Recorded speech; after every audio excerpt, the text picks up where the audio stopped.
నేను ఇక్కడ ఎంతసేపు ఉంటే మీరు ఇంకో 2 అడుగులు ముందుకేస్తారు.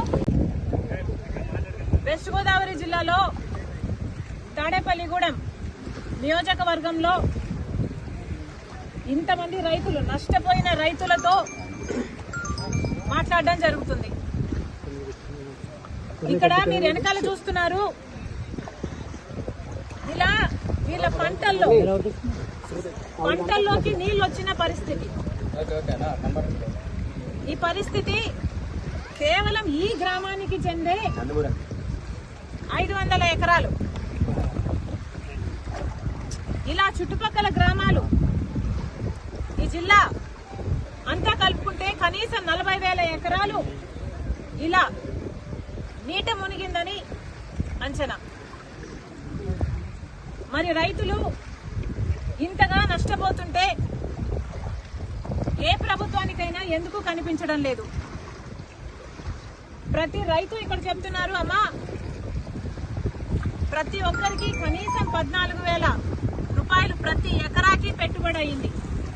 చాలా మంది కౌలు రైతులము, అప్పు తెచ్చుకుని పెట్టినాము. కనీసం ఒక్కొక్కరికి 2 లక్షలు అన్న అప్పు ఎంతుందన్నారు? కనీసం లక్షల్లో వీళ్ళకి అప్పు ఉంది. కనీసం 2 లక్షలు ప్రతి రైతుకు ఇక్కడ అప్పు ఉంది. మరి ఇలాంటి పరిస్థితుల్లో ప్రభుత్వాలు ఏం చేస్తున్నాయో సమాధానం చెప్పాల్సిన అవసరం ఉంది. వీళ్ళందరూ ఇక్కడ నేను రాగానే అమ్మా మా పొలాలు ఎంతగా మునిగిపోయాయో చూడమ్మా అని వాళ్ళందరూ నీళ్లలో దిగి మరి వాళ్ళ కష్టాలు చెప్పుకునే ప్రయత్నం చేశారు.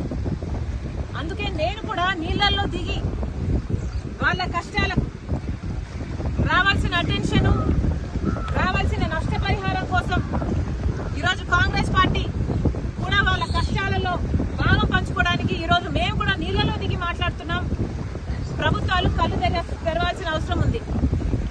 పక్క రాష్ట్రంలో రేవంత్ రెడ్డి గారు రుణమాఫీ చేశారు. ఇక్కడ రైతులు కూడా అమ్మా మాకు రుణాలున్నాయి, మాకు కూడా రుణమాఫీ అవసరము అని ప్రాధేయపడుతున్నారు.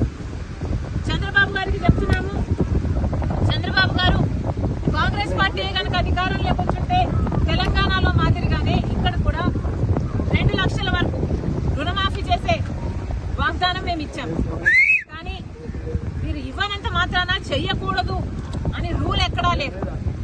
రాజశేఖర రెడ్డి గారు రుణమాఫీ చేస్తాను అని వాగ్దానం ఇవ్వకుండానే, మేనిఫెస్టోలోనూ పెట్టకుండానే రుణమాఫీ చేసిన గొప్ప మహానేత రాజశేఖర రెడ్డి గారు.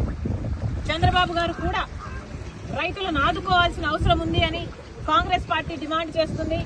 ఇక్కడ రైతులు చెప్తున్న పరిస్థితి అయితే దారుణంగా ఉంది.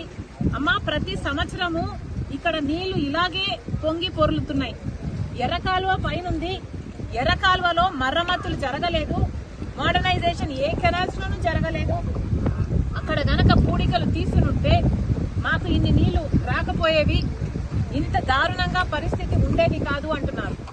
మరి గత ప్రభుత్వం, వైసీపీ ప్రభుత్వం, జగన్మోహన్ రెడ్డి గారు ముఖ్యమంత్రిగా ఉన్నారు. జలయజ్ఞంలో రాజశేఖర రెడ్డి గారు రైతుల పక్షపాతి అని నిరూపించుకుంటే, జలయజ్ఞంలో రాజశేఖర రెడ్డి గారు మిగిల్చి వేసిన ప్రాజెక్టులన్నీ 6 నెలల్లో పూర్తి చేస్తానన్న జగన్మోహన్ రెడ్డి గారు 6 నెలల్లో పూర్తి చేయకపోగా కనీసం ఉన్న ప్రాజెక్టులకు కూడా కనీసం మరమ్మతులు చేయలేదు. గేట్లు ఊడి తేలిపోతున్నా పట్టించుకోలేదు. ఆఖరికి పూడికలు కూడా తీయలేదు. కట్టెడు మత్తి కూడా ఎత్తి పోసిన పాపాన పోలేదు. కాబట్టే ఈరోజు ఇంతగా